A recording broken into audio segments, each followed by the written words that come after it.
Well, hello there, ladies and gentlemen, and welcome to another edition of the MrWarrenHayes Show. I am MrWarrenHayes. How about that? And we're going to be talking about pro wrestling. Why don't we do that tonight? A nice Thursday, lovely Thursday evening here, you know, June 17th when we're recording live on youtube.com/MrWarrenHayes. That's right. Recorded live. No, you know, editing trickery. No cutting out the bad bits and holding on to just the good bits. None of that stuff. No running my my video or my through a filter to take out all the silences and hesitations. None of that. This is live, baby. Live. What are you gonna do? I'm gonna try, you know, you just jump right in and you're like, geez, I hope everything holds together. Hope I hold it together. But yeah, live, youtube.com/MrWarrenHayes every Thursday night, 9 p.m. Eastern, 6 Pacific. I record this this global phenomenon, which is done in front of a live audience of people who are here, who join me on Thursday nights to chat wrestling, have a good time, have some fun. Like who, for instance? Robert Larry. Good to see you, Robert. Always here. Nice to see you. Kelly Tonjes as well. Nice to see you. Always the early birds in the stream. We've got Ben, also known as Fanamark82. Good to see you, sir. It's always good to have you around. Fifth generation Carney Joseph with it. Hello. Welcome to the chat as well. Good to see you as well. Mr. Fritz is here too. We got Justin Firestein as well. Peter Davies. Good morning to you, Peter. Over on the other side of the Atlantic Ocean. A whole bunch of great people joining me live here on youtube.com/MrWarrenHayes. If you can ever make it on a Thursday night, you get to hang out with a wonderful group. It's a nice, interesting, respectful, insightful group of people that we have here, and that's fantastic. So if you ever do have a chance to come along, that's great. And, you know, if you don't and you're watching this on demand or, you know, whenever you can, that is really cool as well. And I super appreciate it. And if you're liking this, and, you know, great way to show some support for the show is to like the video and give it a thumbs up, because YouTube likes that kind of stuff. In fact, even if you're not watching the video, if you're listening to this on your favorite podcast application, because yes, the MrWarrenHayes Show is also available in pure audio format. You're listening to this on Apple Podcasters, Spotify, or Stitcher, or any other. Show some love there too. That's the kind of thing that really, really ends up helping out the show a tremendous deal. A ton, I would say. So, if you want to come and do that, that's fantastic. If you just a like or a subscription, a review, those review things also help too. I appreciate it. I appreciate it already. Thank you very much for your support so far. So thank you, and thank you for being here. Hey, there's a pay-per-view this weekend. Hell in a Cell. It's a production of World Wrestling Entertainment. So that means I'm going to be having a prediction show this weekend. Saturday morning, 11 a.m. I'll be joined by Rick Ucchino, who is from Sportskeeda. Fantastic guy. Used to have a radio show in Cleveland. And he'd have me call in sometimes for some reason to talk about wrestling. He'd actually have me call in to radio, like the public airwaves. That was really cool of him, but he's going to come over. He's going to come over on Saturday morning and do that prediction magic with me, Rick Ucchino. Be sure to be there, 11 a.m. Eastern. What does that make it? Make it 8 Pacific? I might be a little early for those of you on the West Coast. But hey, if you can make it, that'll be fantastic. This Saturday morning, a Hell in a Cell predictions. Be interested to talk about that. Also visit belltobells.com, BELLTOBELLES.com. Women's Wrestling. Kristen conducted an interview with NXT UK superstar Xia Brookside earlier this week. That's pretty cool. You should check that out. Xia is a lovely girl. And Kristen had a good time interviewing her. So you should go check that out. Belltobells.com, or follow us on Twitter at belltobells as well. That's also fantastic. And you know what I was telling you guys about? How we have a great group here in the chat. Well, that spills over into the Mr. Warren Hayes Show Discord, which you can join as well. The link is in the description, and that continues. That just continues and continues on, and it's fantastic. The discussions, the camaraderie. If you haven't joined, you should think about it. Join the Mr. Warren Hayes Show Discord today. And there's I was talking about liking the video and so there's also other ways that you can support the show by leaving a comment first, by the way, on the this video. You can do it if you're watching live right now, but as soon as you're watching it on demand, you can leave a comment. And we've been trying to get a streak of 20 comments on 20 consecutive videos. We've hit the halfway mark today. We were very close to not hitting the mark, but y'all turned up and you made it happen. We beat we hit the comment goal of 20 comments on the video. Now we're going to keep moving. We've got 10 more to go. And I said last week that if we were to hit the halfway goal tonight, I was going to announce what the streak reward is going to be. So I'm ready. I'm ready to announce it. I figured it out. I've come up with something. Here's the deal. As a streak reward, I will do a supplementary video. I will do something else. I will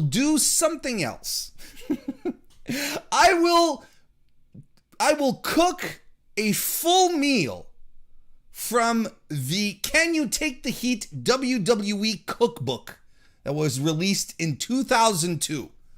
I'm going to get my hands on one of those copies, on a copy of that book. I'm gonna figure out, I'm gonna take a look, and I'm going to film myself. I'm gonna record the whole thing. I'm gonna make a full course meal. Appetizers, main course, dessert. Like, I don't know what's in the book. I'm not gonna lie. I don't know exactly what we're going to be doing, but I'm gonna figure it out. And I'm going for the whole 9 yards. And I don't know how much steak sauce, how much barbecue sauce I'm going to need to employ here. Probably more than what I usually put in my cooking. But we'll see. I'm excited. So we'll see what that's going to happen. So we've only got 10 more episodes to go before we reach the goal. So then I'll get to cooking if you smell what Warren is cooking. Which is apropos, because that's at the time, that's when the book was released, right? You can also support the Mr. Warren Hayes Show by becoming a channel member right here on youtube.com/MrWarrenHayes. And if you join the channel, not only do you get access to a delightful assortment of emotes that you can use here in the chat. There's a lovely selection of them that are exclusively for members, but you can also join me after we're done here with the Mr. Warren Hayes Show, and I start up a new stream for members only where we talk about wrestling. We continue the conversation, and tonight we are going to be talking about, it's not just me, we are going to be talking about King of the Ring, not 1993, because I was reviewing it recently, so it's still like on the tip of my tongue. King of the Ring. Rumors that it's coming around. I'm excited to see how that's going to go. But we're going to talk about, what would you guys like to see as King of the Ring, or who you'd like to see as King of the Ring, who you'd like to see in the tournament, right? It's a whole lovely thing that we're going to be talking about. Getting into the nitty gritty. I want to hear what you guys would like out of a King of the Ring this year, if the rumors are true. Get those fantasy booking hats on. So there you go. So come on over and join me. We take a lot of discussion from the chat. There's Discord call-ins. It's a good time. It's fun. It's really a good time. And look at, we got Vape Ross Vape who's in the chat. How you doing? Welcome to the chat. He just laid out all the lovely emotes that you can have access to if you become a member. I want to also say hello to the Streak Saver who's here. We saved the streak, Streak Saver. Good to see everyone here tonight. And you can also leave a super chat if you want, and I will read your question or comment live and on the air. Of course, that's par for the course at this point. So, I think we're ready. Let's go right ahead and start off with the weekly wrestling inspection.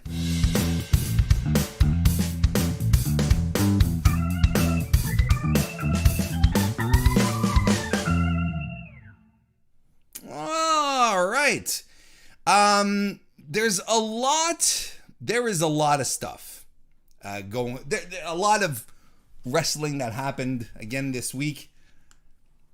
I'm gonna start off. Look, I think I cannot not start this show without talking about the Utami Hayashishita versus Syrui match. The World of Stardom Championship match that happened on June 12th, just a few days ago, 5 days ago. I think I'd be remiss if I didn't start with this match here. Because, look, this is unquestionably one of the best matches you'll watch all year if you decide to take the time to watch it. And I think you have to. Sometimes I'll say, required viewing, it's like you got to go out of your way to see this match. Like this is the kind of match. This is Warren Hayes talking about Shingo versus Will Ospreay from a couple of months ago, saying you have to construct time out of your day to watch this match. You absolutely, it's one of those. It's one of these matches that is going to stand the test of time. It is a classic. It's without a doubt one of the greatest women's matches of all time. It will rank up there. It's one of the best matches that the modern era of wrestling will have produced. Like there's so much. There are so many superlatives I could be using right now. But this is where we are. And honestly, this is Robert Sterling. Good to see you. Welcome to the chat. Like, whether you're into Joshi wrestling or not, because I can understand why or how some people might be a little turned off by Japanese women's wrestling. I totally get it. I understand that it might not be for everyone because it's a style and it's about itself. The presentation is very, very unique to Joshi as well. So if you can't get over that hump, I can understand that that you're not into it. But I sincerely believe that Joshi or not, whether you're into it or not, and whatever this match qualifies as, this is a legendary wrestling match that you absolutely need to see. Because I'm not a Joshi guy myself, much to the dismay of some of my contemporaries, some of my wrestling pals. JPQ, formerly of the No Particular Angle podcast, right? He's a big Stardom guy, and he's tried to rope me in multiple times. And it's not that I don't like Joshi. That's not it. It's just at some point there's just like so much stuff all the time, and you make choices, and there's only so many hours in a week and whatnot. So it's more personal preferences. It's not that I don't like it. I do indulge in Joshi whenever I get the opportunity. I look at this match and I'm like, Jesus Christ, this is absolutely fantastic. Pacing, story, psychology, it was all there. And not the kind of psychology where it's like, oh, well, she's got her in a headlock, and like, really, you're seeing the paths that are being taken to get to destination, to the end of the match. It's so good. And so listen, as a guy who doesn't watch Stardom on a regular basis, this is what I understood just out of watching this match, okay? Utami didn't have the recipe, let's put it that way, to beat her challenger, to beat Syrui. Syrui was out for blood. She wanted that title. She wanted that title more than anything. She came in focused. She came in ready. She knew everything she had to do. And because of that, she was dominant for the better portion of this match. She had the champ on the ropes for a large percentage of this match. She outclassed the champ. To me. That's what I picked up. What did I pick up from Utami at this? She's unstoppable. She's resilient. She's a champion who fought tooth and nail for her championship. Not just like, and she did everything she could to retain. Now, this match went to a double knockout ultimately. Well, here's the thing. The match, outstanding stuff. The match went to a time limit draw. It went to a draw. And then they restart the match, and not like, oh, the referee has decided. No, it's like they cut promos. I don't understand a word they're saying, but you can tell. The women are exhausted, but Syrui is on the mic, and she's like, you can tell, and she's like, nah, man, we are not finished yet. I am not done with you. These girls hate each other. Like they just want to prove who's the better woman here. I'm like, no, we're not done. I don't know who's better. We can't end this as a draw. They go right after back at each other, and they go hard. We're like, and I'm talking a time limit draw, like 30 minutes, right? We're going 30 minutes in, and the ladies are just running into each other. They're just wailing on each other. And Syrui is using all the submission moves she knows. She has an MMA background on top of that. She used everything she could to put Utami away. Utami was ready for them. She'd panic when she'd feel Syrui grappling to put her into a hole. She'd panic and roll for the ropes. And this is what I mean when I tell you guys, this is one of these matches, and it's especially true here, when I tell you guys that if you let talented wrestlers do their thing, they are able to tell you stories in the ring without 6 minutes of exposition, without stories on how suddenly everything is so personal, and it's a vendetta, and we were childhood friends, now we're bitter rivals, or someone stole someone's jacket and that pissed them off. The match told the story. The match was about the goddamn title, the most important thing in your company, and I felt like it was the most important thing in the company because these two women just would not stop.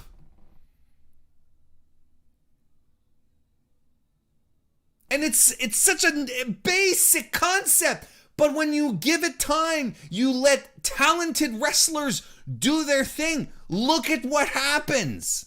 You get the magic. You get this is exactly what I love about wrestling. I came in blind regarding Utami and Syrui, knowing who they were simply by name, and not understanding the level, because I read some stuff after. I'm like, okay, this was a true to form feud that they had going. They really didn't like each other. There was a lot of stuff going into this, but I didn't care.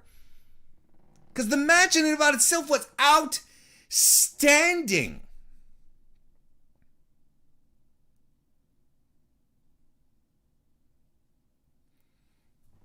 This was absolutely remarkable. And I think signing up to Stardom for a month to watch it, I think is definitely worth the investment. You can cancel at the end of the month or whatever, but it was such a good match. This is going to be on lists at the end of the year, and it's going to be high. This was so good. And here's the thing. Do not underestimate the importance this match is going to have for Stardom, or should have for Stardom. All right?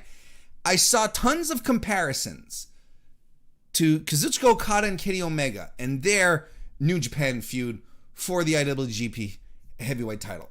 And, you know, as much as some of the comparisons are a little corny, I'm like, I agree. I agree to the level where those two guys were putting on such high level, world class, 5, 6, 7-star matches, whatever it is Uncle Dave gives them.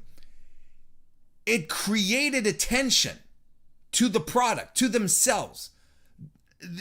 You can argue that the big North American boom that occurred happened because of this feud. There were new eyes, new eyeballs tuning in, watching the product. If you don't think at this point that the next Utami Syrui match isn't going to draw eyeballs, you're wrong. There's no way. There's no other way to put it. I don't like telling you guys what you should or should not think. But in this case, if you think that their next match is not going to generate buckets of attention, you are absolutely wrong. Now, the thing here is that so you have your big money match. You're going to have another Utami Syrui match. What's left in Stardom's hand is, what do you deliver then to create more engagement from this new audience into your product? The ball is entirely in Stardom's court at this point. Whether or not they use this to propel the brand further, make use of the new eyeballs that are going to be checking this out because everyone is going to be talking about it. Everyone's going to be excited about their rematch. What will Stardom do to captivate them? This is going to be the trick. That's going to be the thing. I am really stoked to see what's going to happen. Because they're going to have to... My point is that they're going to have to elevate more stuff from the mid-card, the upper mid-card, the lower card. They're going to have to create situations that not have that caliber style match throughout the entire card. That'd just be exhausting and impossible. But what will they create on the rest of the card to create a full experience, to create a product where someone will tune in to watch this match, watch the rest of the card and says, damn, all of this is great. Look at this character here. She's compelling. She's cool. Man, that was a great match. That was fun. So the ball is in Stardom's hand at this point, because I think right now they have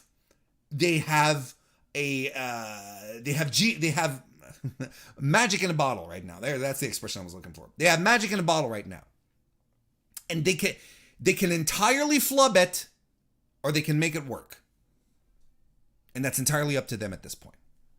But look, check out the match. It's absolutely worth it. And I swear, absolutely swear to you, even if you're not into Joshi, even if you've never watched a lick of Stardom in your life, you will find something in this match that you will enjoy. That is, unless, you're completely into Otis matches. You're like, Otis is the peak for you. Well, then I'm like, well, never mind then. It's like if you need fat guys jiggling their bellies for you to enjoy wrestling, which is fine.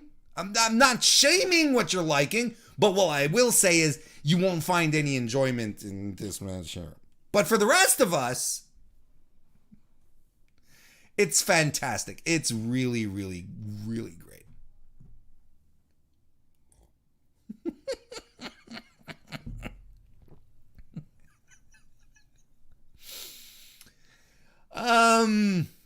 let's talk about NXT TakeOver. Is that what we should do? Yeah, we should talk about NXT TakeOver at this point. TakeOver in Your House 2021. What an extremely lukewarm show that was. Don't you think? Did you guys watch it? That was the equivalent. You know what? It is literally the equivalent of Hulk Hogan going into the Dungeon of Doom for the first time and seeing that running waterfall and putting his hand under the water and going, it's not hot. That's exactly what it is. That's what that show was. And here's the thing. Okay, well, let me break this down just a little bit. We're going to go match by match. Bronson Reed, the North American champion, and MSK, the tag team champions, defeated Legado del Fantasma in a winner takes all 6-man tag team match, which was stupid. I didn't like the gimmick here. That was dumb, and I thought it telegraphed the winner. I'm like, there's no way they're doing this. And the thing here, but from everything that happened during this match, the one thing that I think we can all agree on is that Legado del Fantasma, Joaquin Wild, Raul Mendoza, are fantastic as a tag team. And they really are. MSK, I think they do fantastic work. I think I prefer their NXT work to what they were doing in Impact. I think they're great. And these are fantastic tag teams. But there were extra parts to this match that didn't quite connect. And I don't know. It didn't work for me. It was fine. It was well worked. Like, nothing was bad or sloppy. I'm gonna get back to this in a second here. Give me a couple more. Xia Li defeated Mercedes Martinez in a singles, but this was rushed. This felt rushed. Felt like they didn't give it the time. I don't know if they were trying to cover for something related to Xia Li. And then we get the post match where zombie Chinese lady is going to be challenging Mercedes Martinez. Tian Sha. She's apparently going to be challenging Mercedes Martinez. And you know what? Here's the thing. It's like, if I were Tian Sha and I saw Mercedes Martinez lose to my lackey, I'd be like, yeah, I'll fight her. You know, like, and Mercedes is like, Mercedes shouldn't be, involved in spooky shit. I don't know if she's being punished for the retribution stuff. Like, she's still better off. Honestly, let's be honest with each other here, gals and guys. Mercedes Martinez is better off losing in NXT than being on main and having been a part of the retribution thing. Because outside of Mason Tabar, where's Slapjack? And more importantly, where the fuck is Mia Yim?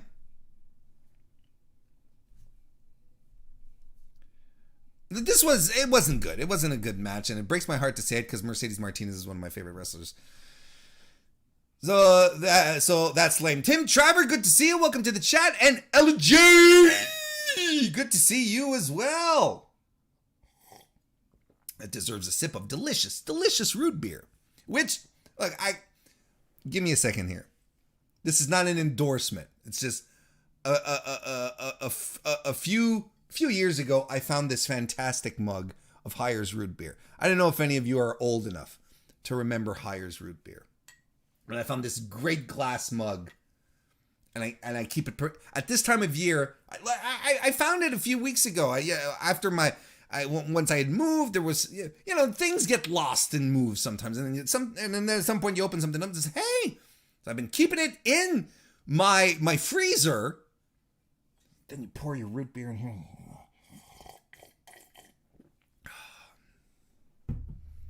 I want everyone to mark out on my mug. Or else y'all are going to get banned.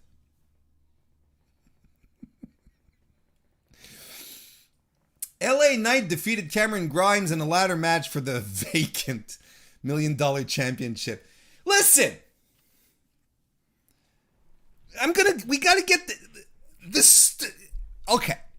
The Twitter bubble, the wrestling bubble, is a beautiful, beautiful bubble. It has a wonderful membrane. It's nice and cozy, but sometimes the stupidest discussions do occur, and the comparison, but it's not. The comparison between the $1 Million title and the discussion around, well, you know what? The FTW title over at AEW wasn't really defended, and so the $1 Million title was never really defended, but AEW has it too. Hang on! This is where context gets completely lost. And you have to forget the AEW stuff. You have to forget the tribalism for a second. The $1 Million title was conceived by Ted DiBiase as a vanity title because he was not able to win a championship off of Hulk Hogan. So he was like, you know what? I'm the $1 Million Man. I can make my own title, and it'll be the most luxurious title you ever seen. It's going to be in gold and diamonds, and that's all you're going to see. And then he creates that, and he defends it once against Virgil within a storyline. Then what happens to it? Fucking Repo Man steals it from Virgil. There's no real lineage to the title because it's never been recognized as a title. Now, as for the FTW title, I'm going to ask some of you younger kids to trust me when I tell you that Taz did pretty much the same type of gimmick back in ECW, but him, it's not because he wasn't a badass, it's not because he couldn't win a world championship, it's because ECW was refusing to put him in world title matches. It was like, well, fine, I'm going to create my own title, which he did, which he defended, which he lost, which he won back a couple of times as well. There's a lineage to the title because it was recognized. So when he brought it back into AEW, it was just perfect because that's exactly what Taz is. Taz comes in and he's like, this is my title. This is a title. And it's a way of life. It's more than a title. It's a way of life. And he puts it on Brian Cage. And Brian Cage defended the title. He's defended it 3 times. 3 separate occasions. So we're talking about apples and oranges. You have one title which is actually a title, and the other one is not. It's a piece of hardware. It's a gimmick for heat. That's what it is.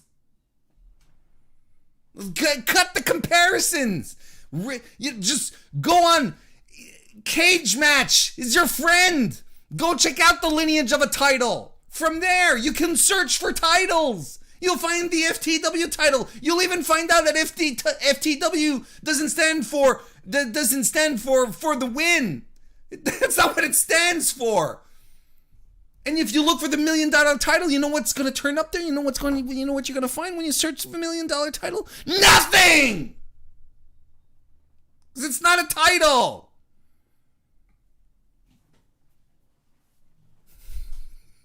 So, I was not expecting to rant on that, especially considering the match. It was better than I expected.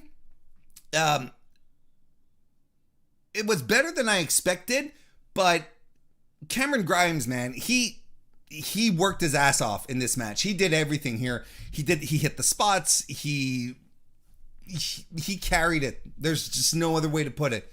It was his show. This was his part of the show. And he was good. I like it.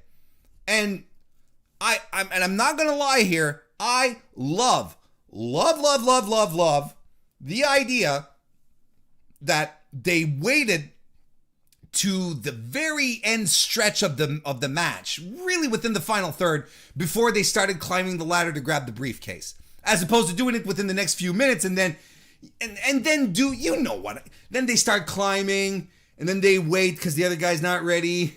They're like, it's just at my fingertips. I was unable to properly evaluate. I have problems with depth perception. I thought I could reach it from this rung here, but clearly I cannot, for simply my fingertips are touching the briefcase. Oh, if I had a better understanding of how long my arms were, me, grown man in my late 20s, early 30s, if I had a proper understanding of the length of my limbs, perhaps then I could have climbed up on an extra rung to reach the briefcase. Here, let me do it now. And by the time he does it, then the other guy comes and pulls him off, right? At least they did that towards the end of the match, and I thought that was refreshing. I thought that was good. But it was otherwise a very, very there match. It was just there. Raquel Gonzalez defeated Ember Moon to retain her NXT Women's Championship. This was slow-paced.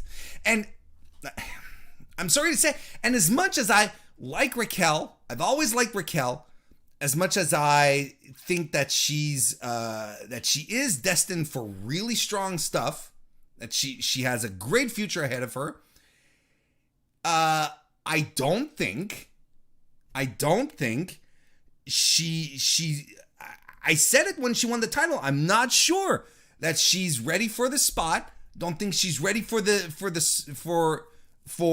being put in main event situations where she has to carry her own. And I think she showed it again at TakeOver. She's good. But not like this. And Ember did whatever she could. Ember's fantastic. If anything, this match reminded me at how fantastic a singles wrestler Ember Moon is. She's got everything. She's got the charisma. She's got the ring presence, the moves. Like, she's super talented, right? But this wasn't it. This wasn't it. And it was fine. I mean, again, it's just fine. There's nothing egregious about it, but again, it's fine. And I'm watching a TakeOver. I'm not supposed to get fine matches. I'm supposed to get the matches that are going to blow my mind. And then we get to the main event. And before we do, I want to say hello to Mr. Fantastic. Good to see you. The Snowman and Darkman 060. I feel like I just gave out code for something. Welcome everyone to the chat. Main event, Karrion Kross retained the NXT Championship by defeating Kyle O'Reilly, Adam Cole, Johnny Gargano, Pete Dunne. Now, as you may have noticed throughout this entire TakeOver, I was saying, this was fine. It was fine. Nothing great. The problem that NXT has, and this is wild, but the problem that NXT has is creating an emotional connection with its audience. This was never a problem with NXT. It was the easiest place to create a connection with the audience because Full Sail were so into it, first and foremost. It's such a fantastic place to watch wrestling. And all you got was wrestling. It was just wrestling. So you were really into it. Now, there's this divide that exists. You're not emotionally invested into these people. That's why, Bronson Reed and MSK and Legado del Fantasma, all fantastic wrestlers, but okay. Like, there's no, the match happened. Same thing with Xia Li and Mercedes Martinez. It's the same thing. You're like, okay. It's so weird.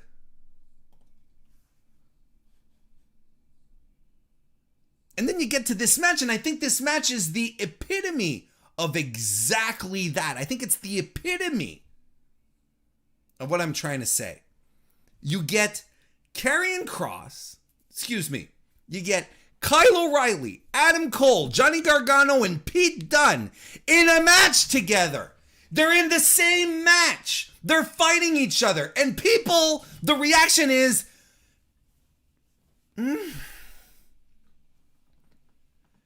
you book this match in what, 2012, 2013? You put this on a Ring of Honor card, on a PWG card. People are going nuts. Are you kidding? Why weren't we having meltdowns at the idea of having Gargano, O'Reilly, Cole, and Dunn in the same match?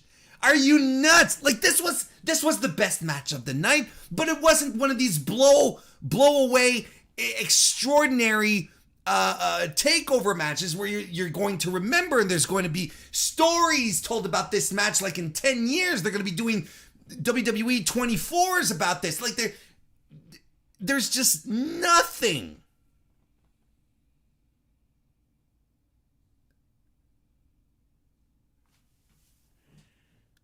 And it's, to me, that is the ultimate proof that the connection isn't there.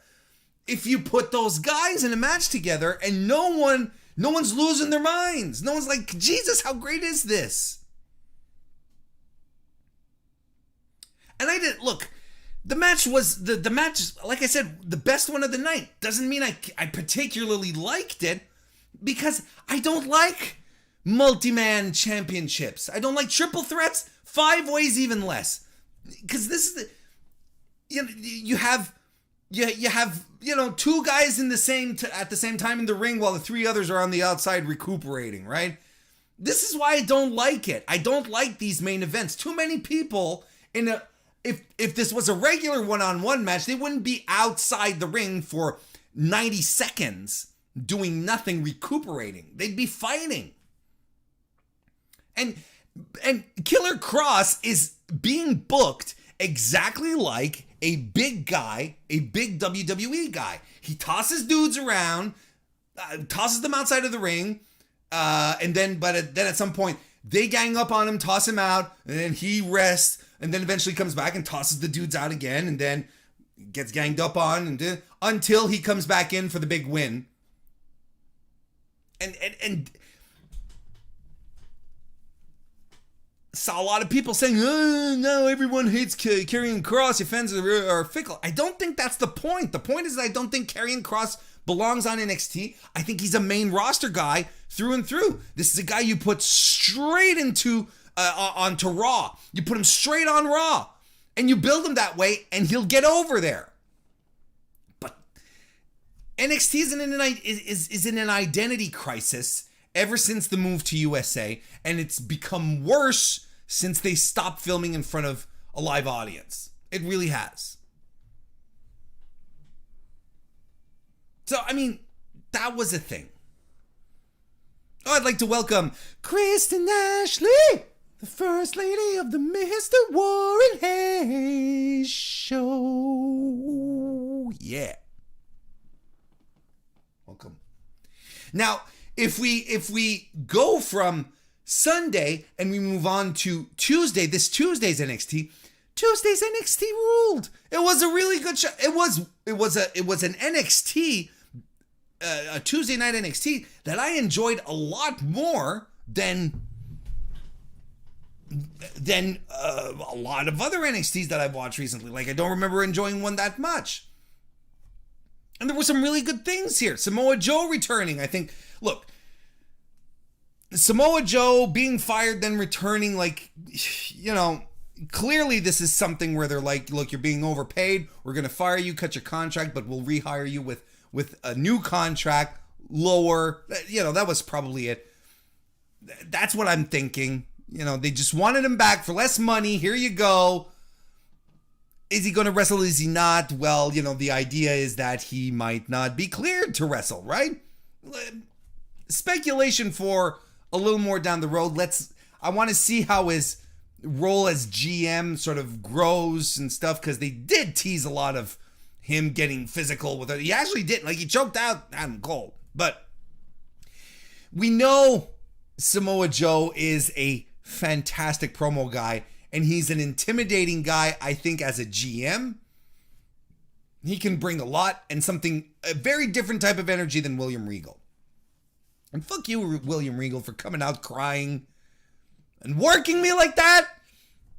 Working my emotions. Regal.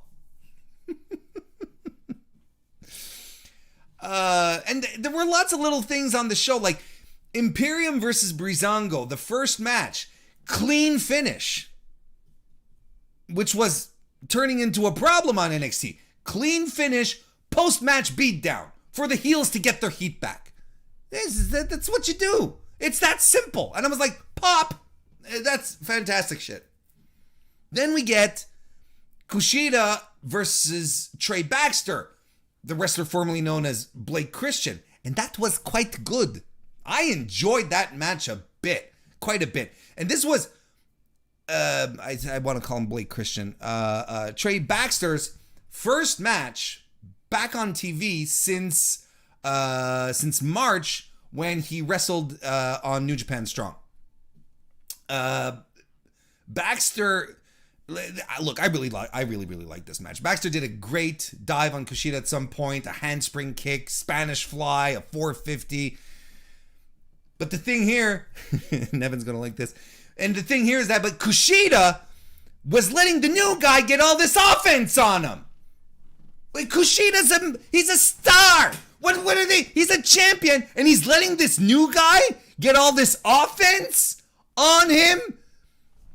Kushida's career is dead, officially. He killed his career. They killed Kushida's career by letting the new kid get all this offense on.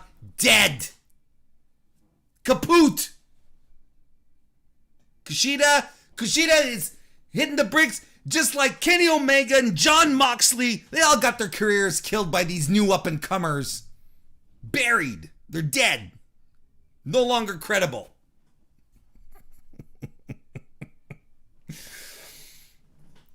Kushida ends the match with a flying armbar into the hoverboard. Honestly, I thought it was a little too short. I thought the guys were... They started to find their groove and it was really getting good. I would have taken not another 10, 15 minutes, just 3 to 4 extra minutes. Like just a little more on this final third that they were giving us. But this was fun. This was a lot of fun. And you know what? WWE were letting Blake Christian wrestle like Blake Christian. And that's something that I'm going to keep an eye on moving forward. And then, look, quite honestly, Thatcher and Ciampa versus the grizzled young veterans was amazing. It was such a good main event. It ruled. Tornado tag match. Started off hot and brutal. It never let up.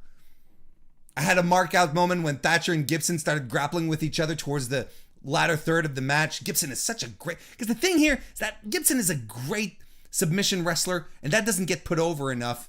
But that was part of his thing. That's always been part of his... That was always part of his makeup. It was fantastic. I loved it. I absolutely loved it. Ciampa goes on one of these rolls where he's just kneeing and striking both Drake and Gibson, and then dumps them onto chairs, then hip attacks them. And then that great moment where Thatcher and Ciampa are both hitting corner strikes on both of the Grizzled Young Veteran guys, one on each corner, like one after the other. Which reminds me, production though on this match was abysmal. They completely avoided showing off a spot between Drake and Ciampa on the floor. James Drake, not the rap musician. James Drake and Ciampa on the floor. And during the running stuff that I just talked about, camera was always on the one guy who's not hitting the other guy. So while Ciampa was hitting a guy off screen, you saw Thatcher running towards the other guy, and then they'd switch to Ciampa before Thatcher would hit the other guys. I'm like, what the fuck are we doing here? There was an air raid crash from the second rope. Doomsday suicide dive from the Grizzled Young Veterans on Ciampa onto the floor. Strong, brutal, physical. Ciampa looked alive in this match. This partnership with Thatcher is working. And it's working for Thatcher as well. GSV are good, and I'm thrilled that they're getting the chance to show how good they are on NXT, as opposed to NXT UK, which no one really looks. So this is the wild thing, is then from Sunday to Tuesday, you get into Tuesday, and Tuesday you get a really good edition of NXT, and you're like, man, This main event was a TakeOver match. This was better than anything. This was better than anything that was on TakeOver. You know, Kushida versus Blake Christian could have ended up on the undercard on TakeOver, and it would have been fantastic as well. Jesus. That was I really liked NXT this week. Cross my fingers that they're on an upswing, and they set up a bunch of stuff. Like, there's a lot of nonsense that could be cut down on. There really is, but they did set up Io Shirai teaming with Zoe Stark to take on Candice LeRae and Indy Hartwell, which I think is going to be a lot of fun.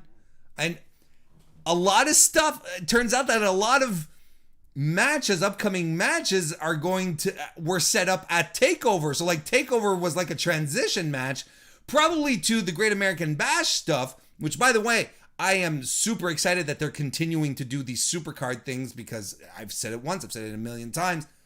One of the greatest things to come out of the Wednesday Night Wars was the return of the supercard. So I am 100% for NXT doing that. And it might just end up, this supercard might actually end up being better than the last TakeOver. But anyway, Tuesday was a good show. It really was. It was a good, solid NXT. Sure, it has its lot of nonsense, but there was a lot to like on it. I want to talk about the Kizuna Road Gauntlets that our New Japan Pro Wrestling Young Lions are going through. It started this week on June 14. Just as a refresher, you have Yuya Uemura. I don't know why I always stumble over his name. Yuya Uemura and Yota Tsuji, two young lions, are on the verge of graduating, and New Japan has decided to put them through a gauntlet of matches with some top stars in the company, just to run them through the motions of wrestling with these really important guys. Because, going on excursions and stuff isn't quite easy in the time of COVID. So this is fantastic stuff. Started off on the 14, where Uemura took on Minoru Suzuki, which is a match that Uemura wanted. This is something that he had been asking for years at this point. Well, you got to be careful what you wish for. And I loved it because, he comes to the ring, and, he's looking, he's in the ring and he's focused, he's the young lion. He doesn't have quite, any real character personality down. So he's, being, all right. And then when Kaze ni Nare, Suzuki's theme song, starts to play, he has this moment where he's like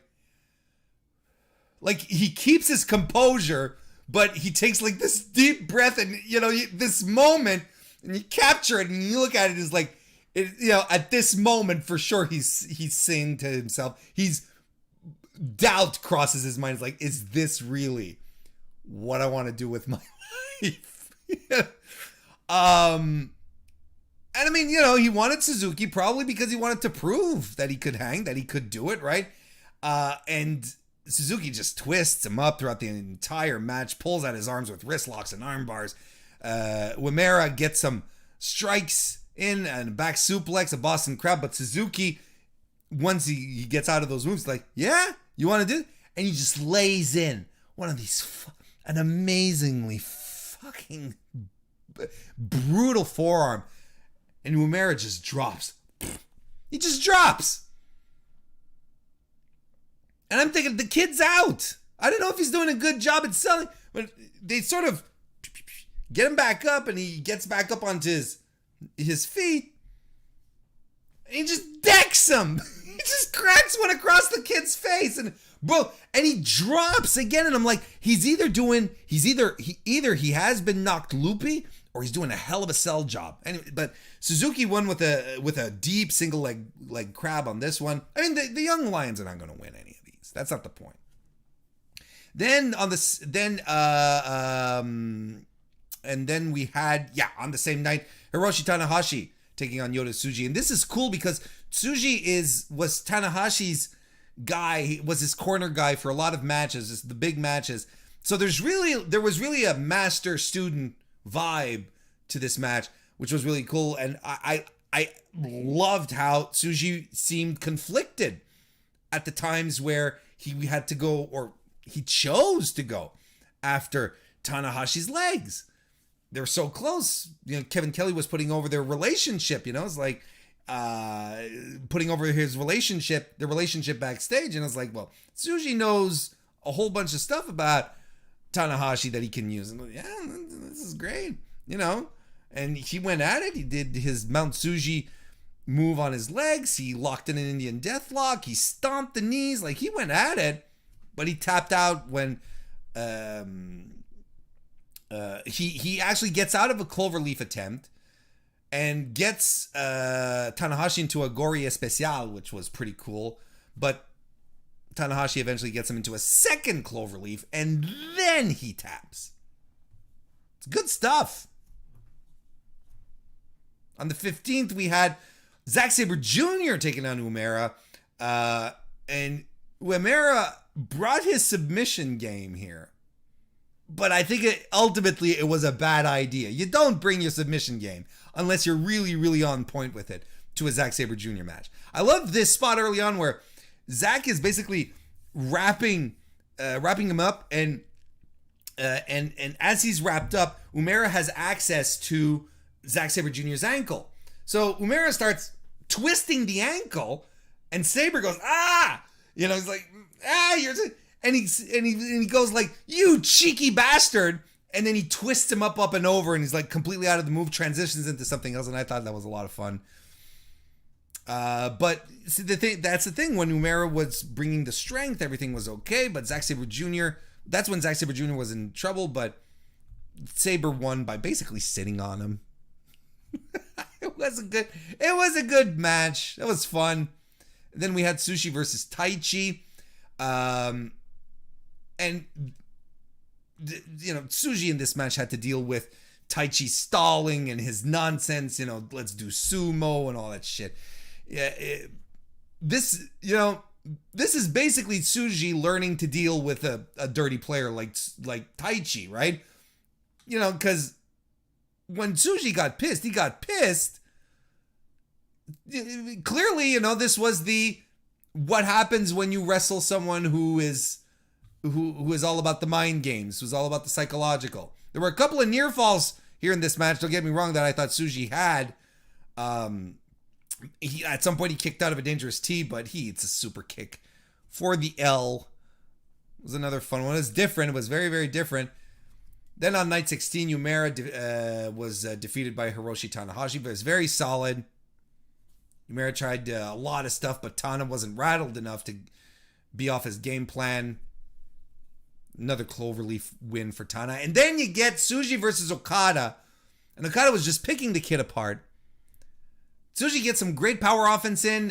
Corner avalanche, a body slam, a senton, Mount Tsuji, a suplex. A valiant effort from Tsuji to avoid getting into a tombstone. Like, he avoided it like 3 or 4 times consecutively, fighting with everything he had, trying to landing strikes. He eventually breaks out, but he eats a dropkick from Okada.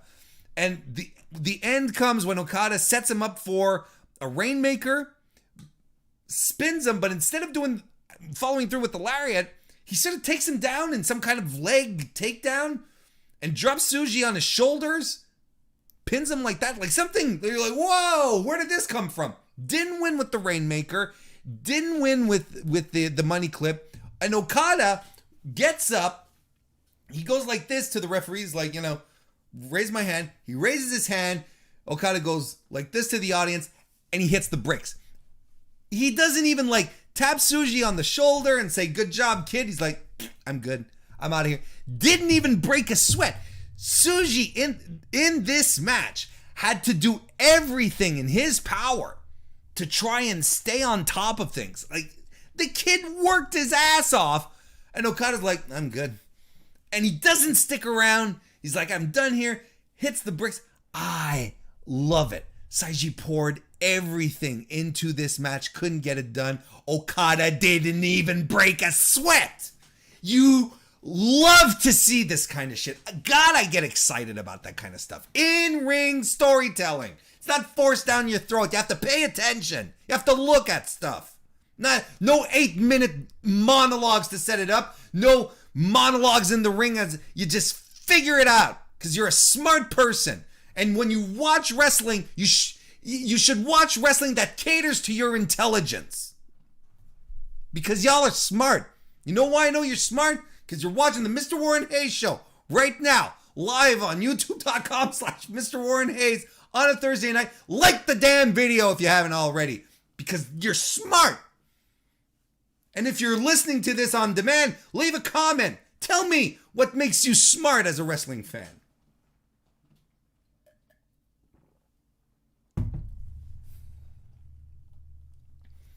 The good thing about the Gauntlet is that it's all laying groundwork for history, right?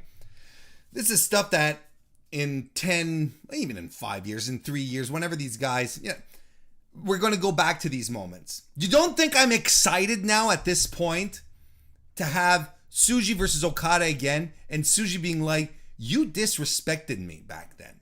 And Okada being like, you weren't even worth the effort. I beat you, and I didn't even have to take a shower when I was done. You don't think I'm excited for that shit? That's great. This is great stuff. Couple of other things to come out of the Kizuna Road shows.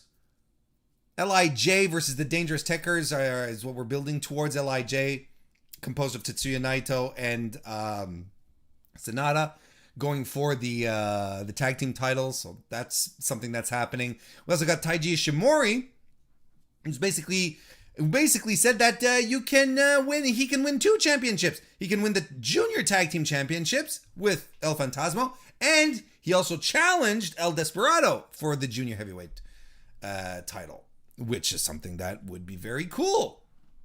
So that was pretty awesome. And also we had and Shingo Takagi, jeez, Shingo, our IWGP World Heavyweight Champion. He challenged Kota Ibushi on the June 14 show, and he wants the match. He wants a match with Ibushi. Yeah. And Ibushi being Ibushi is like, whenever I feel like it. He's like, yeah, sure, I'll be fine, as long as I don't lose my way over to the supermarket. I'll be all right. But there was one thing. I think it was after the June 15 show. Shingo was in the ring with the other LIJ guys, and there was a bit of friction between him and Naito. I don't know if you guys noticed this. Naito seemed a little sore at Shingo. Didn't want to raise his arm in victory, and Shingo was like, whatever, man. Look, I know this isn't the first time that we've speculated on, the destruction of Los Ingobernables, but I know. But I mean, this is a seed that was planted. If you're looking at it, you're like, why is Naito being a jerk? Well, because it's Naito, but it's his teammate. It's good stuff. Like, honestly, the Gauntlet matches are what attract, are what they're those are the things that were keeping my attention a lot more. Evan Wright left us a super chat. Thank you very much, Evan. I appreciate it. He says, Tsuji doing lucha shit makes me incredibly happy. And yeah, he was fantastic. Doing arm drags and those fantastic, like doing drop kicks. The boy, he's not a small guy. It was fantastic. And Kevin Kelly did note that he wanted to go to Mexico, right? He did want to push farther into the lucha tradition. So hopefully if things start opening up, let's see what happens. Okay.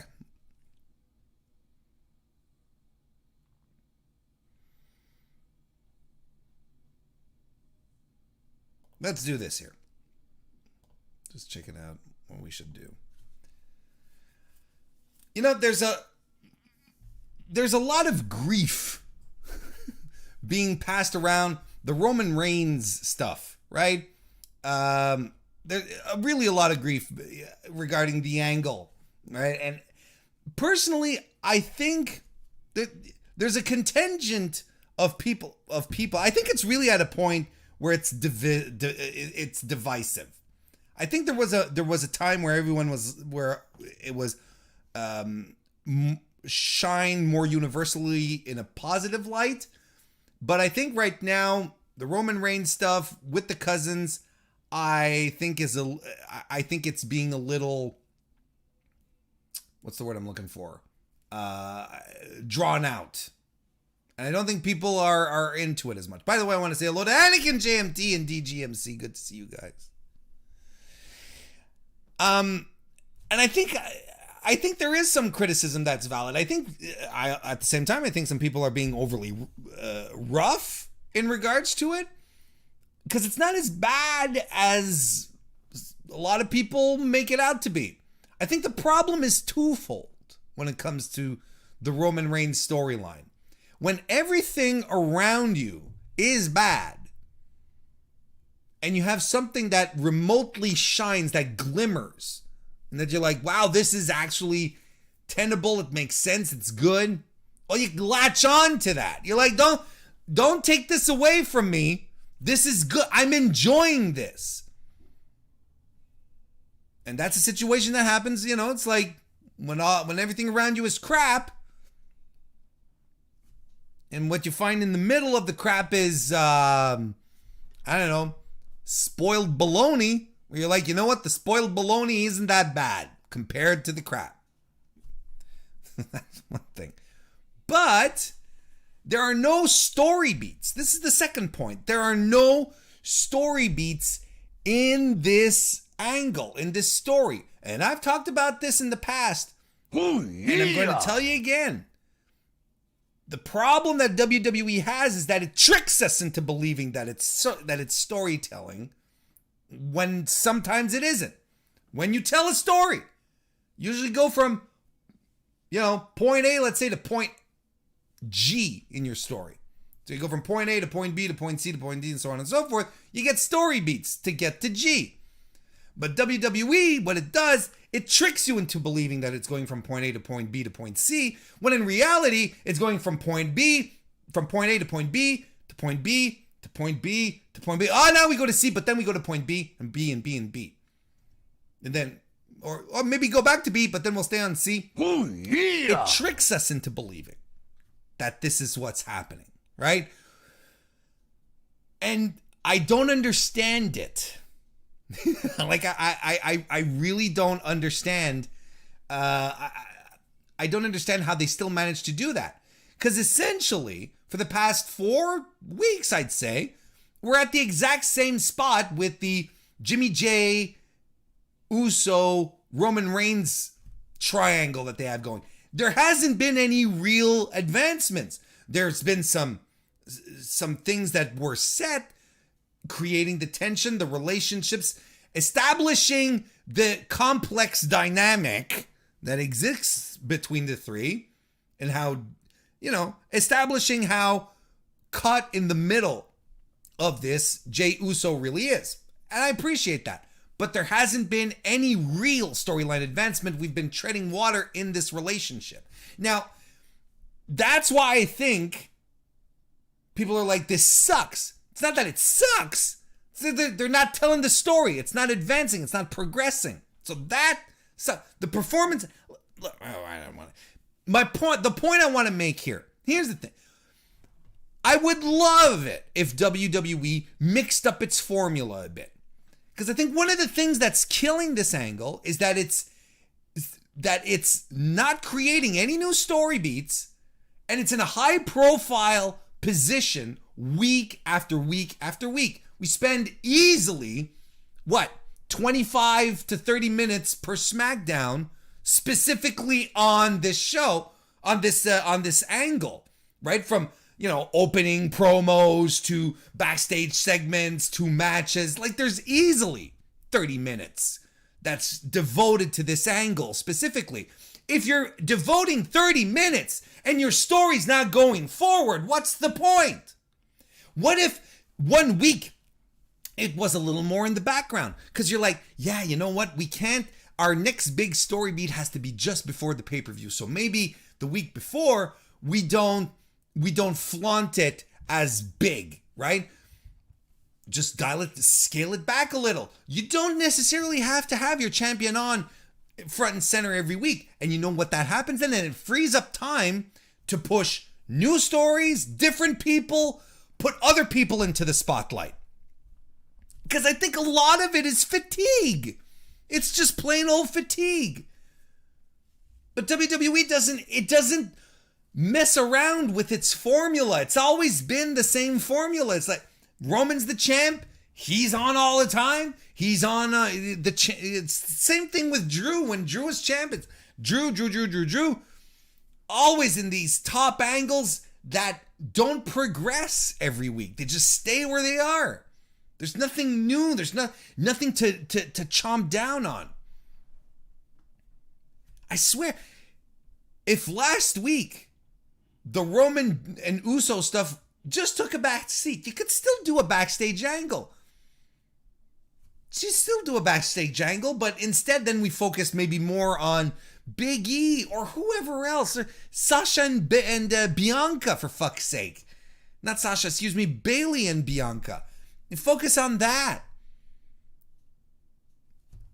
Give more time for other people on the roster. It's just, but no.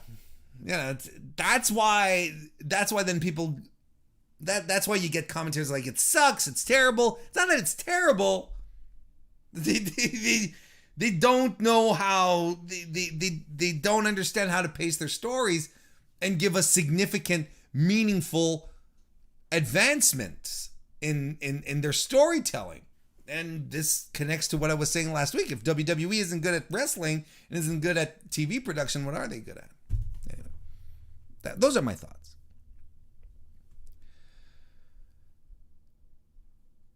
Anakin JMT and Evan Wright kind of left me the same type of super chats, but I appreciate you both, gentlemen. Yes, and I did see that. I'll read Anakin's here. He brought it in first, so I'll read his first.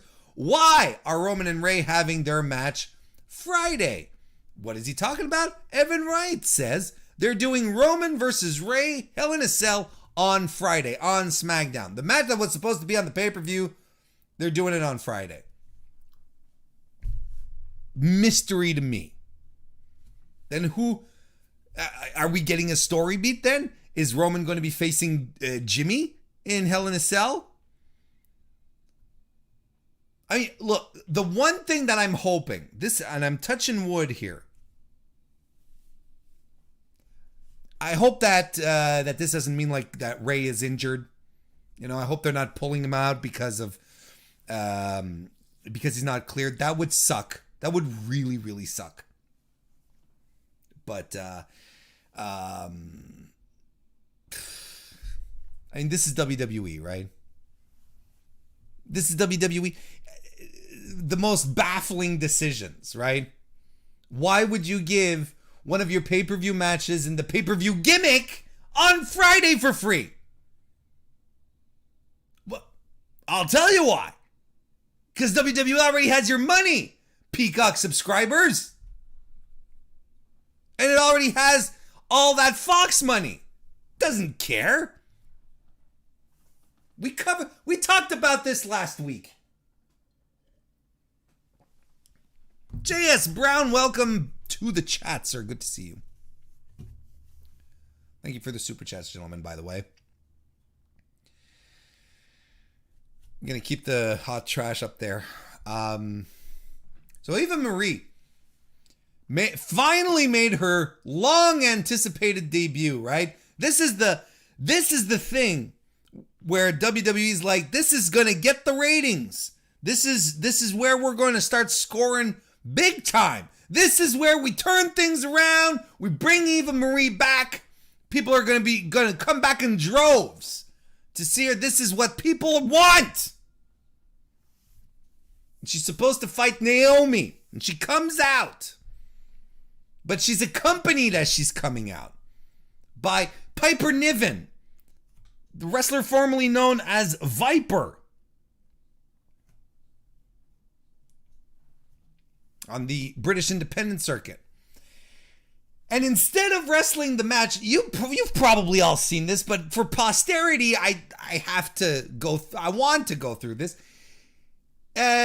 She being Eva Marie, pronouns pal, she sends Piper Niven to the ring instead so that Piper can fight her match for her. Piper gets into the ring. They ring the bell. Okay, referee's discretion, but Christ, I don't even think Rick Knox would do that. Rick Knox, greatest running gag of the Mr. Warren Hayes Show Discord server. Join.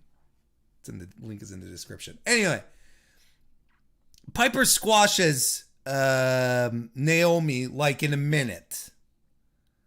And then they go to announce the winner, and then Eva Marie says, and the winner is me, Eva Marie. And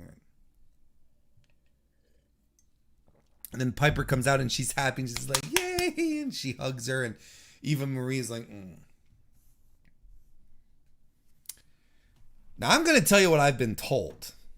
What I've heard, I should say. Eva Marie is coming back not in a wrestling position. She's coming back as a mentor. That's her gimmick. That's her thing. She's coming back to mentor a wrestler into becoming a better whatever. Clearly the position here is that she's going to use Piper Niven to come across, using Piper Niven, saying that, I'll help you improve and be a better person, better athlete, better whatever. That's going to be that's the thing that they have they have lined up for us, or from what my understanding is.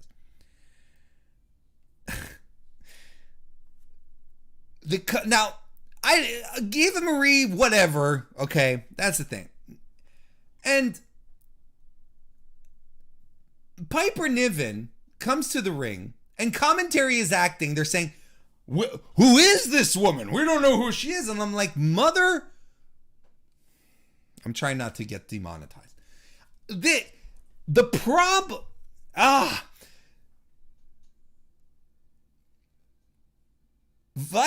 Piper Niven is a 12-year veteran of the ring.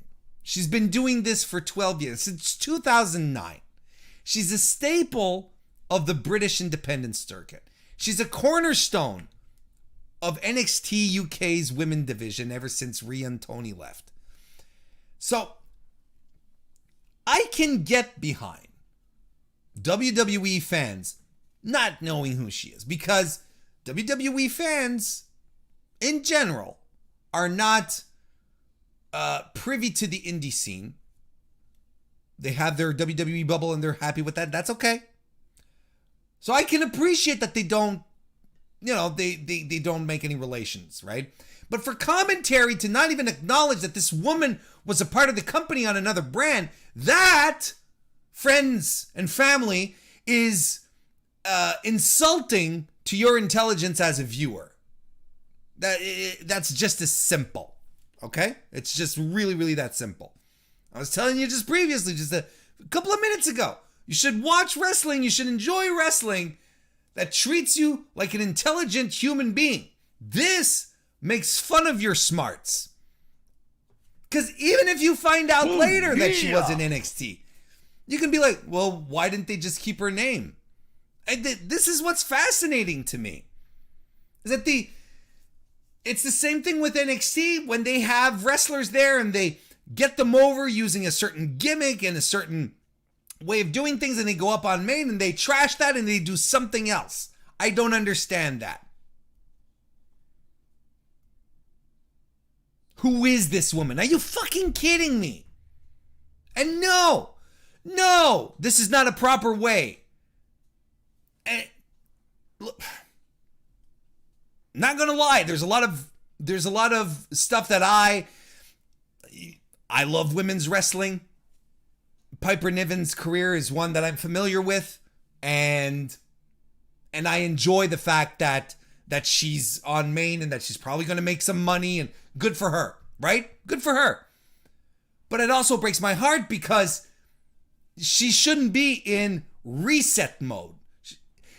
It's the same thing. Like, if they had taken Orange Cassidy, brought him onto AEW and be like, your name now is Steve Bottleneck, and you're a greaser, and you have a Thunderbird, and you're going to drive to the ring in your Thunderbird, Steve Bottleneck.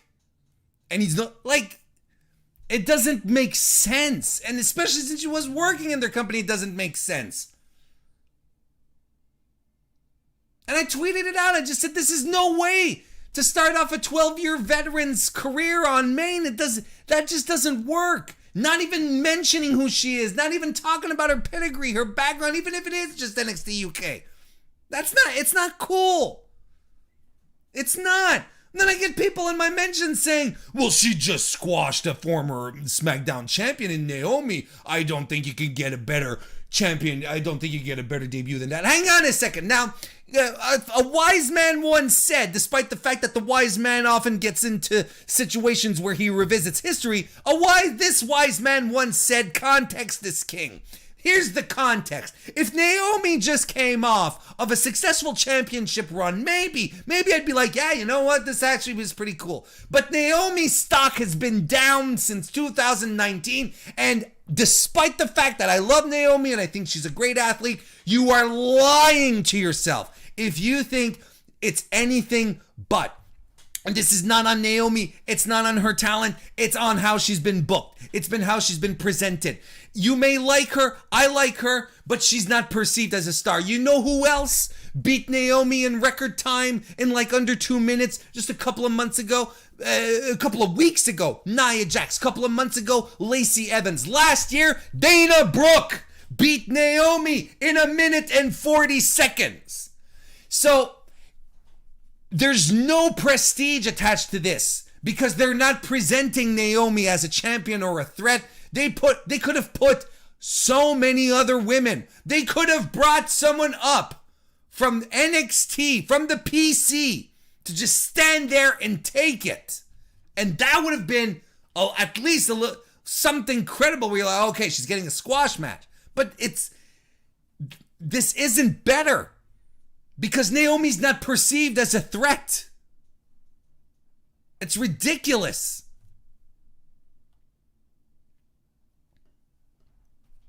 I understand why they're doing it. They're giving her another character. I love people who try to explain to me, well, this is how it works. This is how wrestling works. I understand how they do it.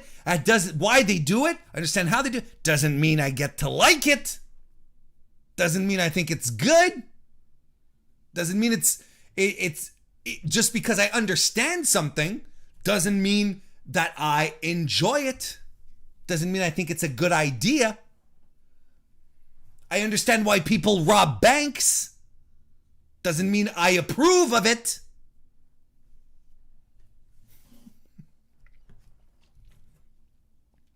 Anyway. Dynamite last Friday was pretty good too. It was a good show.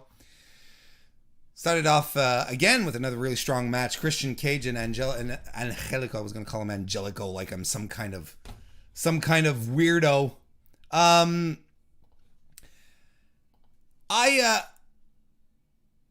like this match a lot.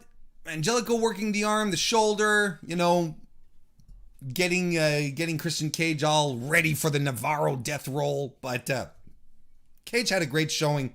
Ended it with the kill switch. He's really good. He being Christian. But he's really good. And these are the matches I'm looking forward to. Christian with the new guys. With people he hasn't wrestled before. I'm telling you, the Matt Hardy feud ain't doing it for me. It's not working for me, pal. Again, he does the twist of fate, and I'm like, I don't care. I really, really, really don't care about this. And I feel like I feel like we're missing an opportunity for Christian Cage to be doing something. Give me a feud with Angelico. Have him feud with TH2, which is weird. What are they going to do with TH2? Like, what are they doing with Jack Evans? Right? This is what's interesting to me, because I feel like there's something up with Jack Evans, but this is just a gut feeling. It's purely speculation, right? Because Jack Evans, he came out and he went backstage again. And on the graphic that they had for the match, they had Angelico with Matt Hardy in the background. And usually, when they do those graphics, AEW, when they do the graphics for social media, they have, let's say if the person's in a tag team, they'll have the singles guy and they'll have his partner in the background. Right? Doesn't it feel like they're phasing Jack Evans out a little bit? Feels like it to me. But Christian Cage continues to show that he's very, very much relevant in the 2021 wrestling arena. I'm still a little surprised how good he is. Oh, look at that. Anakin JFT left us a super chat. Thank you very much, Anakin. Going back to when we were talking about WWE. He says, forget Corbin. Best heel in the business? Eva Marie. We're going to have to do something about these troll super chats.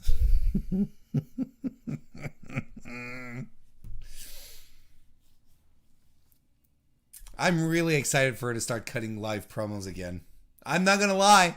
I'm really looking forward to her in front of a live audience cutting another promo, like cutting a live promo. I am stoked for that.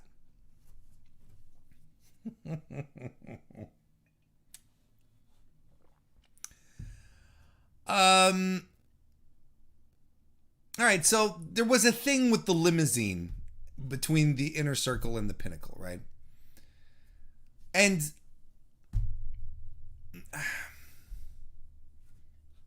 I gotta change my cool beans here. It's all too sports entertaining. You know what?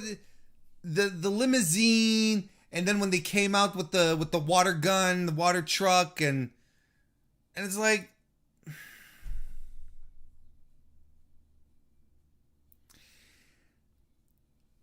I feel like the Pinnacle is kind of losing its luster.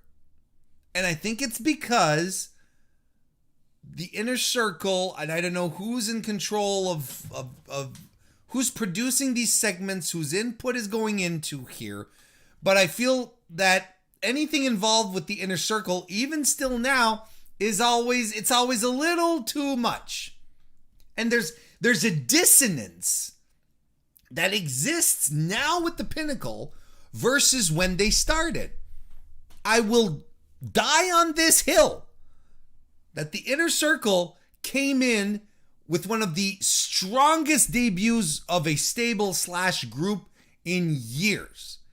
They come in, you think that MJF is screwed because the Inner Circle figured him out, but no, all these dudes appear and they beat the shit out of the Inner Circle. There's blading, there's handcuffs, there's guys being thrown off stages. Fantastic. And I documented it. I marked out. I thought it was great. I still think it's great. It was fantastic heat that carried right into the Blood and Guts match where I was like, this is fantastic. They stand face to face with each other. You got guys saying, I'm going to kill you. Kiss your kids goodbye. I'm going to kill you in this match. I'm like, yes. And they're all bleeding on top of each other in the match. It's fantastic. And then water guns. And then the Stadium Stampede match, which I didn't like. And now the limousine shit. I'm like, but the Pinnacle is lost. It dropped its heat. And I don't think that the Inner Circle is really gaining anything because it's more shenanigans. They've been leaning too much into overextended promos and cutesy stuff, but maybe now that they're breaking the feud up into individual matches, singles matches, tag team matches, maybe there'll be a better focus moving forward. Because this is not this Pinnacle here is not the Pinnacle that I got excited for, and that I thought that they were going to run roughshod over the entire division, over the entire roster. Excuse me. But I feel like as long as the Inner Circle insists on doing the more sports entertaining stuff and the comedy, the Pinnacle is going to suffer. Because the Pinnacle is not made up of guys who are supposed to be jokers. These guys are supposed to be serious. They're supposed to be... NJF is the exception here. But none of them are considered to be sports entertainers. These are supposed to be the real deal. Supposed to be guys who are out there carrying old traditions. And frankly, you know, since the like they need to get their heat back in a major way, and it has to be vile and violent, and it has to be brutal, and that has to be maintained then afterwards. And we gotta and I really think we should cut down on the long promos, because then we might get into a Roman Reigns situation where it's like, man, another 10-minute Pinnacle Inner Circle promo thing, a press conference, a war room discussion. It's like, why is it always these gimmicks week after week? Have them fight, have them wrestle. That's the best way to tell stories. It really, really is. I got to talk about MIRO'S heat. MIRO'S heat. Wait. That's not hot trash. What am I doing? It's more like the beans that are cool. Miro. His match with Evil Uno for the TNT title. Fantastic stuff. I thought it was great. I had a lot of fun. I thought it was good. And the build up to it. It was so perfect for the conclusion. And I was watching this with Kristen, right? You know, and they do the hype videos, and it's like Brody Lee and Evil Uno's dedicating this for Brody, and fucking -1 is out, you know. And I love the Dark Order. They're my geeks. I love them. So Evil Uno's doing the match, and he's having a hard time, and then the entire Inner Circle come out to support him. And I'm like, oh, this is so good. And the kid is there too. And they're fighting, and then Miro leans into the game over, and Jesus, does he lean into it. And Uno taps. And Kristen goes, damn it, why did he win? The Inner Circle were there supporting him. And at first I was into it. At some point I was believing the near falls, and I was like, Evil Uno's got this. He's got to win it. He's going to do it for Brody. Like I was into it until the ending hit. I was like, this is the perfect ending. It could not have been anything else. It could not have been anything outside of Miro winning this in front of the entire Inner Circle as they're dedicating the match to Brody Lee. His kid is there, and Miro goes like this to the kid. And I'm like, this is it. This is perfect heat.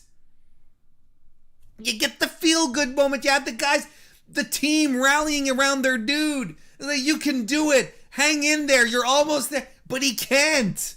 And the kid is there. The kid who lost his dad is there. And Miro's, he does one of these. And you're like, oh, everything is wrong. And this is not a happy ending. And it is perfect. Everyone who was bitching on AEW didn't know what to do with Miro. Look at what they're doing now. He's a monster, and he's callous, and he doesn't give a shit. Doesn't give a shit. I don't know why I did an H sound. He didn't give a shit.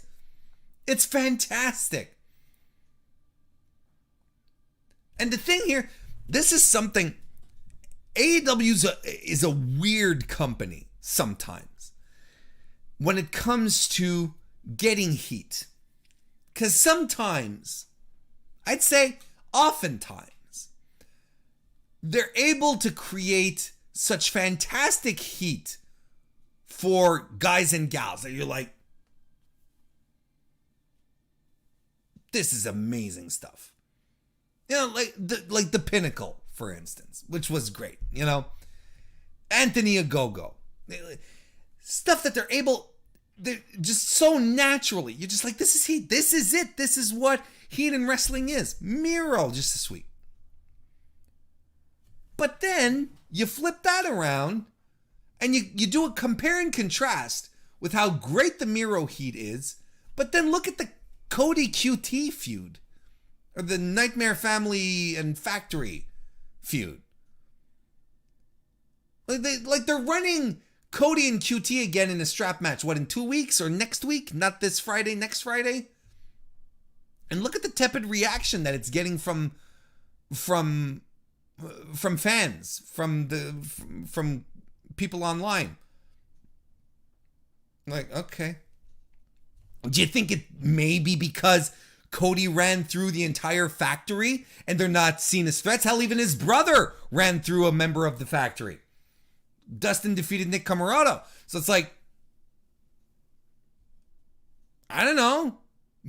Maybe, what if they hadn't? What if Cody hadn't defeated everyone? What if the factory guys weren't perceived now as losers? Maybe this strap match would feel a little more interesting, because right now it feels a little tacked on. Feels a little forced to me. It feels a little... It doesn't feel natural. Doesn't feel like a natural progression to me. Because Cody has all the heat. Cody's defeated everyone. His big deal was a go-go, and he defeated a go-go. It's not a problem. And don't get me wrong here. I am definitely not talking about Cody Rhodes putting himself over other people all the time. That's not what I'm trying to say. I'm looking at this from a heat perspective. From you believing that QT Marshall has a chance against Cody Rhodes, which, quite frankly, if you're looking at it objectively, he doesn't. Nada. He's going to lose. But he probably won't. Well, then again, he probably will, because I was convinced that Ogogo was going to win the match at Double or Nothing. Because to me, that's what made the most sense. If you splinter off these young guys to create heat and attention for these guys and make them feel important, you have them win the big matches. You have them defeat the good guys. There's no heat here. There's no heat in this feud, because Cody's been winning all the matches. Dustin's been winning his matches. There's no heat. There's no heat. And the one match where QT wins, the tag team match last week, the outside interference, Aaron Solo, you remember that? And that was a little annoying. So it's strange, because like at some point they really know how to generate heat. Good old-fashioned heat. I hated Miro so much at the end of the match, but it felt so right to hate him at the same time. You know what I mean? Like, it was perfect. Then on the flip side, you're like, yeah.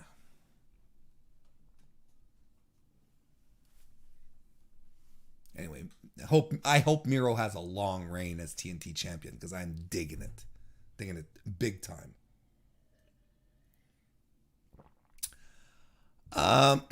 Excuse me.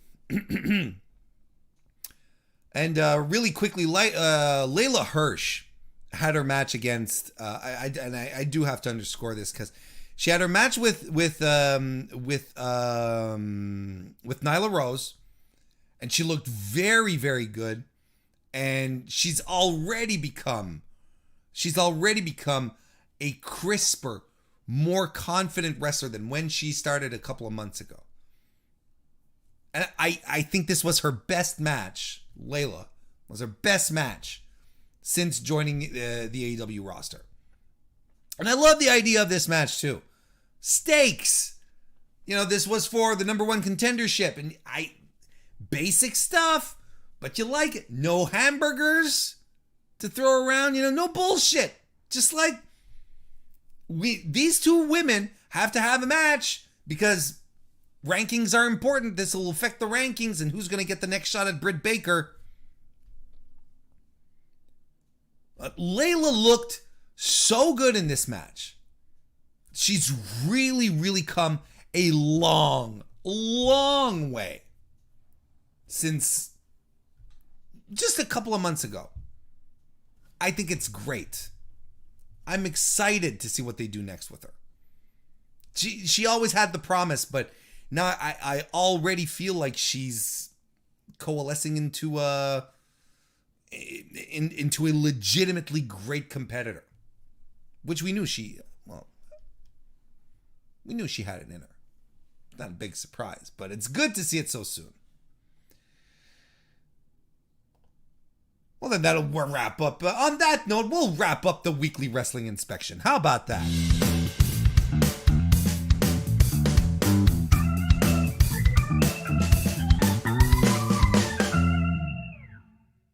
Hey, before we call it a week, or a night anyway, couple of reminders if you don't mind.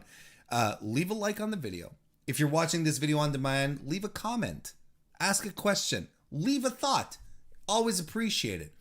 And if you want to become a member of the Mr. Warren Hayes Show, come and join us. After we're done, we're going to be talking about the King of the Ring rumors. And that's what I'm going to talk about right here. I'm going to just to lead us into it.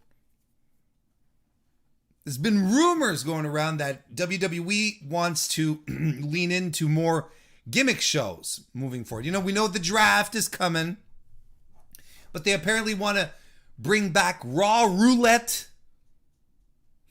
Remember that? They want to bring back apparently King of the Ring as well. There's all rumors at this point. And nothing's been confirmed or convinced. Last time there was a King of the Ring tournament was in 2019. Baron Corbin won the tournament.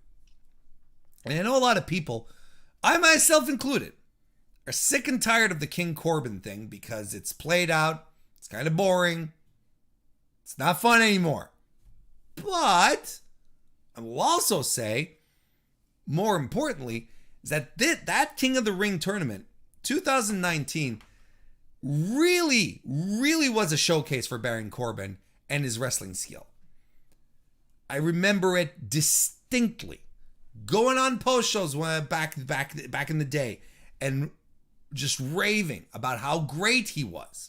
Because he really, really was great. From top to bottom, Corbin was putting on not qualifiers, but throughout the tournament. Was putting on great matches. And people were stunned. We were all stunned. Because we were all kind of like, well, he's so-so. But he wasn't so-so. He was great. Everything he was doing in that tournament was spectacular. He was the guy who wrestled the entire tournament to win.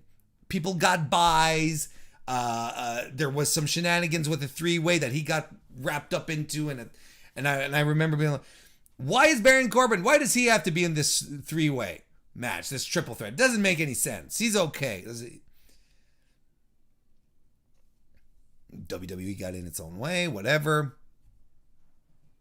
But I'm excited at the idea of King of the Ring. And I just recently rewatched King of the Ring 93. Which is a great one too. So I'm like, why? Okay, so where are we right now? If we were to start a King of the Ring tournament next week, who should be in it? Like if we're basing our thoughts on the setup that WWE had last year, which was one bracket that was made up of Raw contenders, the other one of SmackDown, and basically the finals were Raw versus SmackDown. Who would you put in there? Who would I put in there? and I thought about it, looked over the rosters. Here's what I'd do.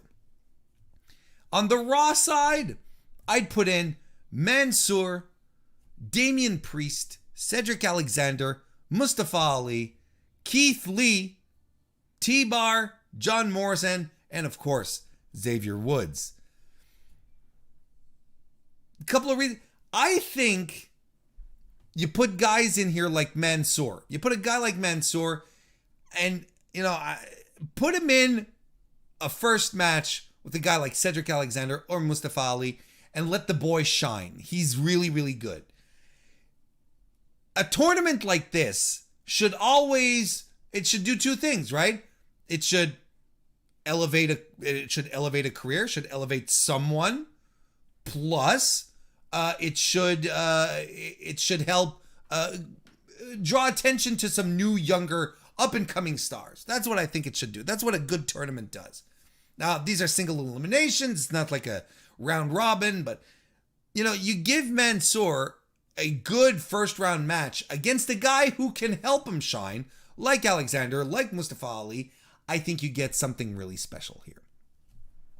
Bring back Keith Lee for this. I really think you bring back Keith Lee specifically for this. And you have him win. You have him go to the semifinals, or at the Raw finals anyway, whatever you want to call them. And you have him go the whole way. Reestablish him as a powerhouse, as a star, as a guy that's unstoppable. Limitless, as he likes to say. But who does he face in the finals? Who does he get into the finals? Xavier Woods, of course. Of course. King of the Ring 2021, if it happens, cannot happen if Xavier Woods is not involved. And I think we all agree on this.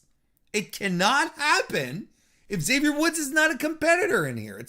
It will not be legitimate in the eyes of the fans. So, my finals here would have, on the Raw side, would be Xavier Woods versus Keith Lee. And you love a good underdog story, don't you? Well, you have one right here. Keith Lee, who's been mowing down the competition. Xavier Woods, who's been fighting through guys, putting his best performances as he can, just doing wrestling as best he can, meets Keith Lee. Insurmountable odds, right? You're like, Keith Lee just mowed down through everyone. Poor Xavier Woods. But Woodsy manages to pull off a win. A big time win. And you gotta love that. That's the kind of thing you love to see. On the SmackDown side, I go with, you have to put Baron Corbin in, right? You put Dominic Mysterio, you put in Dolph, you put in Rick Boogs. I think that could be fun. Sami Zayn, Chad Gable, Montez Ford, because he already has a crown and whatnot. And, you can throw in some tag team guys in there. Jey Uso, representing the table in there. Shinsuke Nakamura, too. Here, I think that you do go to a final between Baron Corbin and Shinsuke Nakamura. I think they've built to it. It's a good mid-card feud, and it should have its culmination in the SmackDown finals. I think that for these semifinals, SmackDown finals, whatever you want to call them, I think it should wrap up nice and simply with these two guys here. And I think Shinsuke ultimately wins this one. I think this is how you go. Now, I know WWE likes to have baby faces versus heels and be very, very down the road. So I wouldn't even be mad if Baron Corbin wins it and ends up fighting Xavier Woods. I think I think the heat would be a lot more fun. I think it would be a lot more electric from an audience point of view to have Shinsuke versus Woods, because they're two guys that the audience loves. Whereas Baron Corbin is Baron Corbin. But considering who my winner is, I would love to see Baron Corbin lose in the finals to Xavier Woods. The guy who's had the crown for 2 years and was just obnoxious with it and annoying, loses it fair and square to Xavier Woods. Because that's the other thing. If you're going to put Woodsy in this, Woodsy has to win, right? He absolutely has to win. He cannot not win. Right? That's how I'd do it. Those would be the people I'd put in there, you know? And maybe like T-Bar, Dominic Mysterio. Well, some people have to be knocked out in the first round, right? You have to there's got to be guys in there just to be knocked out in the first round. Like you could say Mustafa Ali is there to be knocked out in the first round, or Cedric, on the Raw side. I think there's nothing wrong with Rick Boogs taking an L out the gate, or Chad Gable. I think that's all Dominic. I think those are all people that can take L's very easily. You have to have some of that. You really do.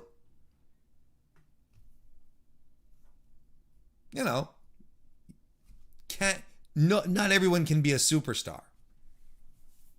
That's the thing.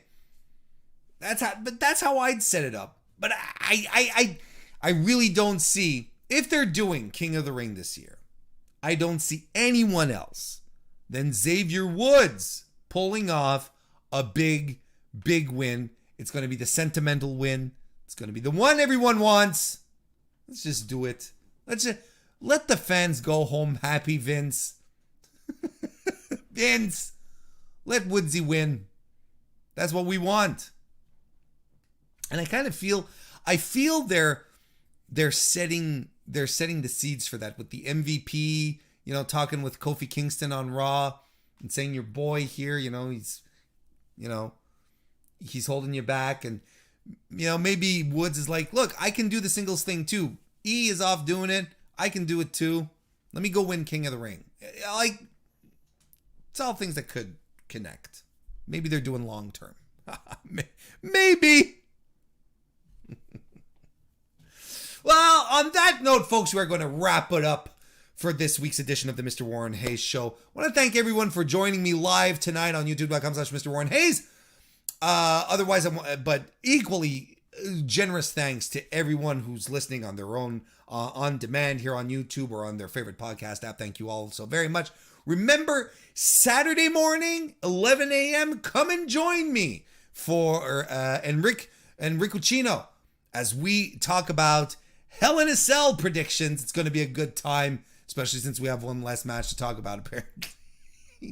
But please do join us. It'll be a lot of fun, and I want to thank everyone for joining me this evening. Have a great weekend. See you soon. See you next time.